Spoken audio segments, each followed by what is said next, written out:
Hi, my name is Griff Rhys-Jones and I'm standing at the moment outside a magnificent building which is looking a little bit in need of some help. Luckily, it's founded because the Gloucester Civic Trust has taken an interest in this particular building known to so many as the Folk, and is restoring and repairing it and conserving it.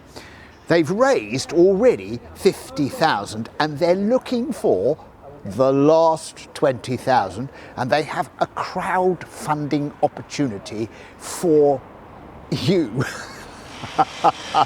This last bit of money is actually going to go on the front of this 16th and 17th century building to restore the plasterwork to its former glory. That means using lime and pigment and making a beautiful, colourful addition to the glory that is Gloucester.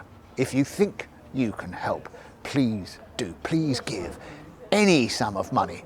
And remember that if you do, you'll be able to walk past this building looking spanking new and working again for the community as a folk museum and go, you know, I paid for it to look like that.